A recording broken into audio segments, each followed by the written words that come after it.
Okay, my friends, this is a site called Veritasium. Very, very good. It tries to explain everything, and always asking questions. And he's saying that he has explained Antigravity Wheel, which we're going to go through in a minute. This is Derek Mueller, and he is on the hot seat because he did not explain it. Derek, I'm going to show you how it does work, my good friend. Okay, I get a lot of people saying, oh, where's your credentials? Or how do you know all this stuff you're talking about? Well, my credentials are, I learned it. I didn't have to pay anybody. This is Coursera. And they send me these almost every week or so about recommendations for what I am interested in. Quantum mechanics, physics, you know, all these different things, thermodynamics. These are all the things that I do. And they send me all of these things, and I could take them for free. Semiconductors, power electronics, Big Bang to dark energy. Now, I have taken a ton of their courses, and I never paid a penny. So I don't have any certificates, so who cares? And the only reason, I got to be perfectly honest with you, the only reason I take the courses is so that I can see what they have to say about the research that I'm doing, because my research exceeds every one of them that I've ever gone to. Alright, so I went up on here and I left a ton of responses about, first of all, the quantum foam that is particles of light. Now, before we get too deep into this, I just want to show you. We have actually seen these particles, the electrons. We've actually split the electron into its two components, the electron and muon neutrinos. We've seen photons, which are two electrons back to back. They have a big field around them. So as they go through the air, they create waves, and the particle makes the wave because it's just magnetic. And everything else has magnetic particles. It pushes and shoves it back. That's what creates that. Protons are not one big ball. They are 1,839 of these electrons. And that makes it a positively charged. It wants one more to turn it into a neutron. They want to be neutral. So I wrote a couple of just basic comments, and they started making fun of me. So I wrote, Bohr is nonsense. Only dipoles can make complete particles. However, we split the light into muons and electron showers. Electron flood dipoles. The new model, and it works and shows gravity, acceleration, etc. Not a word of nuclear physics is correct now, not a single bit. And here's the particles that I'm showing them. Now, this is from Fermilab, not me. This is Don Lincoln made this article in 2013 showing the particles I'm showing. There's my particles right there, exactly same particles. The fixed particle and the point particle. And then, of course, we have the acceleration of the light, the fission and fusion, the muons and the electron showers. It's all right there. Now here's another little piece I put up here about that's just the light coming through the air, bouncing off of all the other electrons that are attached to gases and so forth. Electrons are nothing more than heat. The more electrons you have in the air, the more heat you have. Case closed. That's why cold, there's less electrons, and electricity flows through that medium much faster because it'll accept them. These are pushing back. That's what creates this wave. And the magnetic particle is in here, which is this magnetic particle here, if you can see it. And this is the acceleration. It's no question in my mind. I know if you can find there's a reason it's not accelerating, I'd love to know it. And at this point, they separate. The black separates from the white. And these are the Higgs fields spraying right out here. They reattach after the split happens from the black and the white. All right, this is the new theory of physics. It's as simple as this. That's it. Done. Case is closed. The new model is electron flood theory. They're all dipoles. That's the electrons, and they just make more and more and more, make bigger and bigger elements. As simple as that. The electrons are made of the dipoles. Dark matter is the muon. We never saw it before. They could see them, but they don't know anything about them because they didn't realize they were attached to the electron, and they didn't realize that's part of light. They think that's all just part of the nucleus. No, the nucleus is made up of these particles. Now, we're going to get into Derek uno momento, but let's look about this. This goes way back, 30 years ago. Does a spinning mass really lose weight? Well, they're spinning in one direction and they're spinning in the opposite direction. And one of them appears to lose weight and one of them appears not to lose weight. Now, there's right rotation and, left rotation. Now, this hasn't been in dispute since then, but I'm going to tell you why I think it's totally accurate. And I will show you it has to do with, what's the name? Hold on a second. Okay, this is going to be fun. I've been showing you that light is a particle. They say that they're vacuum fluctuations, which is nothing more than light bouncing into something. Well, guess what? This is a particle going this way. This is a particle going this way. They never hit because they are magnets. They push each other away. They're magnetic particles. This is what's called the Casimir effect. So there's a distance between them that they're pushing and shoving. That's push to shove. Now, I just explained to you what my theory of electron dipole flood is. And all the gases in the air and all the temperature in the air is nothing more than these particles. They push to shove, which is that Casimir effect. Now, I don't think Derek has taken that into account.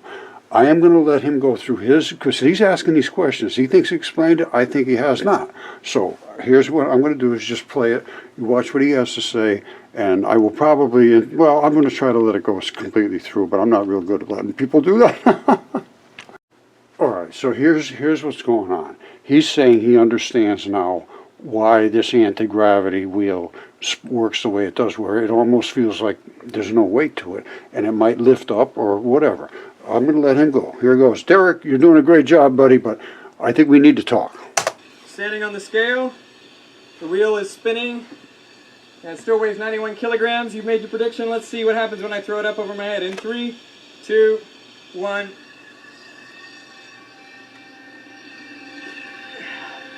What do you think? I don't know about you, but to me it looked like a shaky mess. Let's watch that again in slow-mo, and I will graph the scale readings.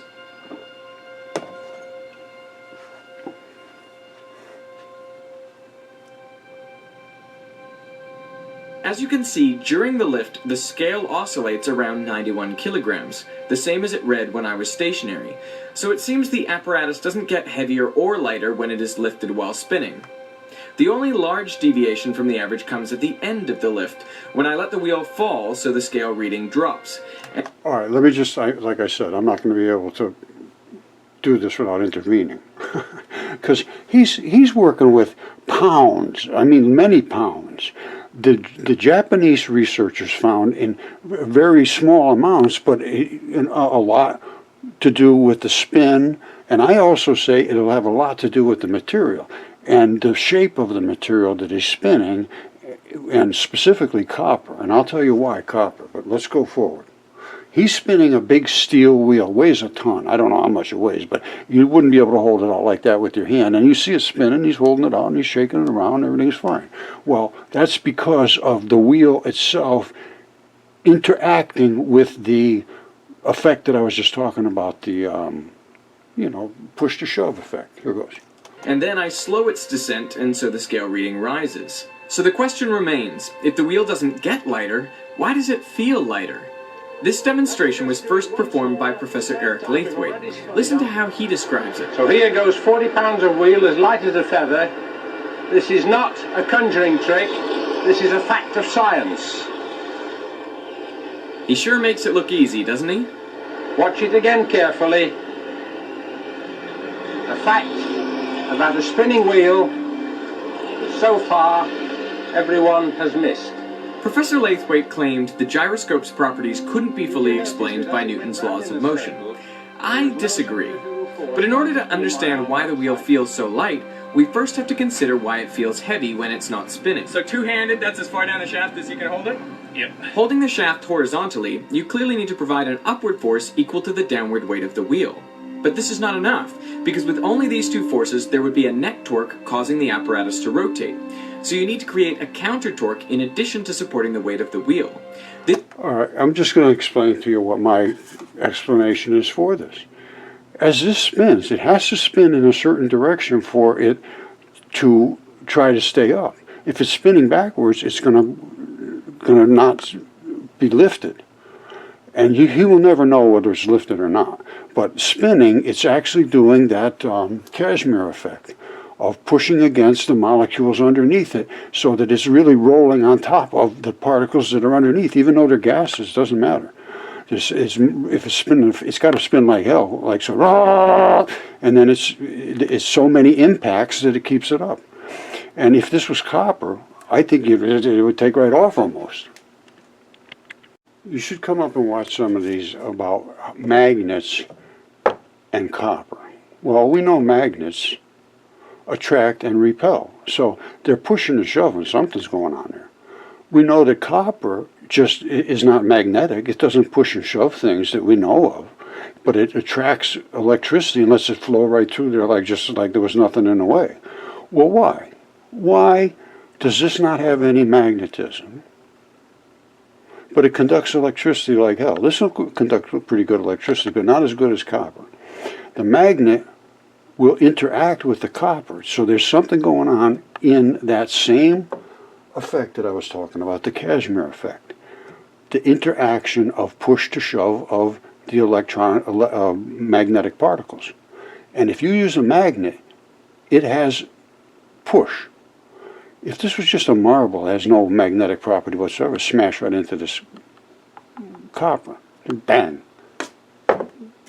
But if it has magnetic properties and it's surrounded by electrons, those electrons are going to bang these electrons, and it's going to be like it hits a pillow. And you who watch is exactly that. Now this is a video by Nighthawk in Light. Copper's surprising reaction to strong magnets. Force field motion dampening. Now, he does a fabulous job, and I really appreciate being able to show this as a fair use act, because what he's showing right here is the magnetic field of a magnet underneath pushing this up like there was nothing in the way. It goes right through the copper. We're not even there, as we can see by how I'm able to rotate this small cube magnet from a long distance away, even with the copper plate separating the magnet in my hand. Alright, so what does that tell you? He's twisting fields. It's twisting. So you got a positive, then he makes it a negative, just like you could do with any other magnet. So what does that tell you? It tells me that there's a surrounding field of magnetism that's interacting with this surrounding field of magnetism. Now these are the new neodymium magnets. They're very strong. But this is pushing right through this copper. So this copper just is loaded with extra electrons. Basically, that copper is saturated with excess of these. Just a whole ton of extra ones. Most particles in the periodic chart here have certain characteristics of how many bonding particles are in the outside that can latch onto other particles, and that gives them their characteristics. Like oxygen wants to attach to iron and change, because you all have different oxidation states. So this is how all this stuff works, and you can only make this stuff work with electron flood theory. There's just too much elegance here to work with a Bohr model. It never did work. So, as you can see, we have electronic vapor. Now, let's let him continue. This is fabulous. I love this stuff. Replacing the disk magnet with this smaller cube in the earlier setup allows me to walk it across the surface like a little robot, and the motion damping provided by the copper gives me very precise control. Besides the generation of electricity, there are a few other practical applications for this sort of motion damping. High-speed trains and even some roller coasters use a magnetic braking system set up in a way very similar to this, with powerful magnets, usually electromagnets, elevated above a conductive surface. The magnets slow the vehicle down quickly without any surface-to-surface friction that causes damage in conventional braking systems between brake pads and rotors. What they need to do is make these into coils, extremely tons and tons and tons of coils. And when that hits it, every coil has to bounce into the other coil. That's why motors and so forth, hold on, they're here somewhere. Here it is.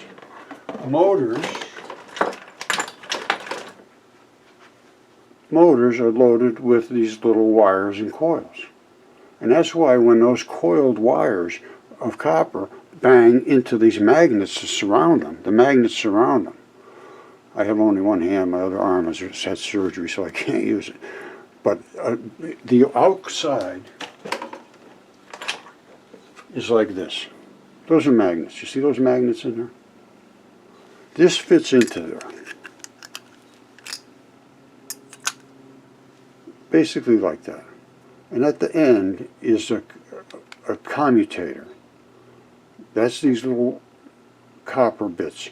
And each one of them goes to those wire coils. So it goes boom, boom, boom, boom, boom. And if I spun this by hand, it would create electricity flowing through those little wires. If I put electricity into this, it makes the thing spin. So that's how a motor works. And they want to talk about braking. Yeah, a big block, that shows you there's some resistance, absolutely. But a Tesla coil is nothing more than a ton of copper wires wound one right after the other. And it has to go boom, boom, boom, boom, boom, boom, boom, boom, boom, boom, boom, boom, boom, boom, boom, boom. By the time you get to the end, you got billions of bolts. He's just sort of making it slide through all that material, which is nothing more than extra electrons floating in the air. My favorite tabletop demonstration of magnetic braking is to swing a magnet toward a chunk of copper like a wrecking ball. The magnet loses all of its momentum at the very last moment in a way that almost looks supernatural. You remember the Casimir effect I showed you? They think these are waves coming at each other. No, they're chunks of particles. This is matter trying to hit other matter, and there's so many extra electrons here that this magnetic push says, okay, I can't hit you. And he says, yeah, you can't. Stay the hell away. It reminds me of a scene in the second Matrix movie where Neo stops bullets in midair. What's really happening is of course the same thing that has happened in my other examples. The magnet's momentum is slowed by opposing magnetic fields generated by the flow of electrons in the copper. And since the electrical energy isn't being collected by a circuit for any useful purpose, it dissipates into the lump of copper as heat. So the copper actually gets warmer every time I swing the magnet toward it, but by such a small amount that measuring the change would be very difficult. He's exactly correct. That forced electrons in.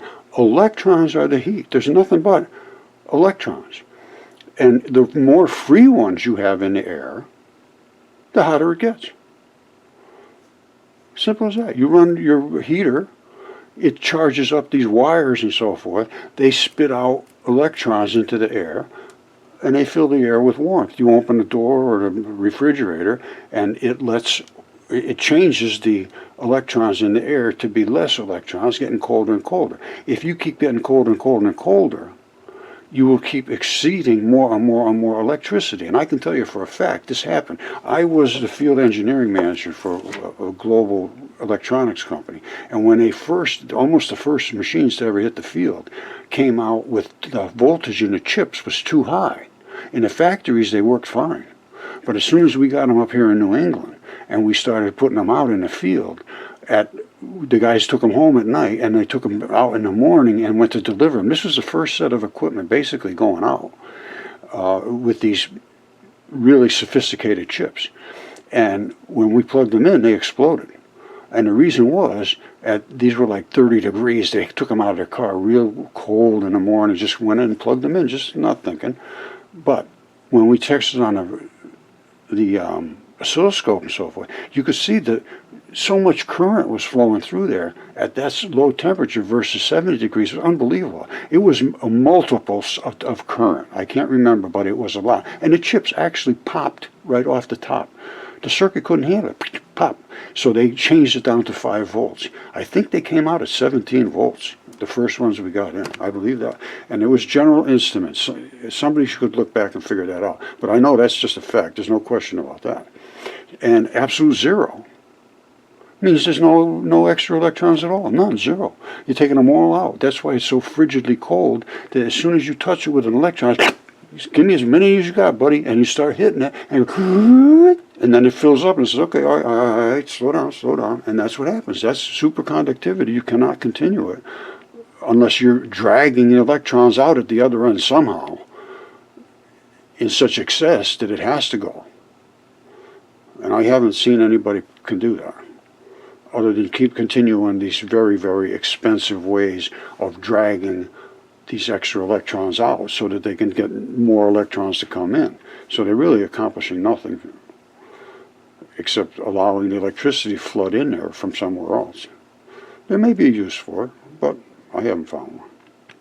Okay, so what am I asking from Derek? I'm asking to assess what I have said, and going back to this article that shows that if it spins in one direction, you get this lift effect, and if it spins in the other direction, you get virtually no lift effect. And I think I understand why. It's because of the different scrub of the electrons going in reverse versus forward. It's just like going down the street with your tires going the wrong way.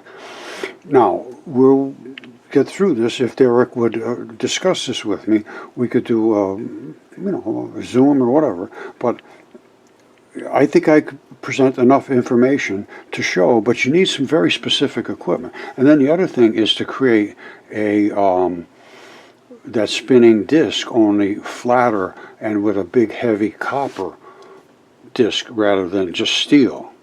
And that would make, I believe, a big difference in the way it reacted to the impact of its spinning particles. So that's what I'm hoping for. Derek, I love you, brother. You're doing a fabulous job.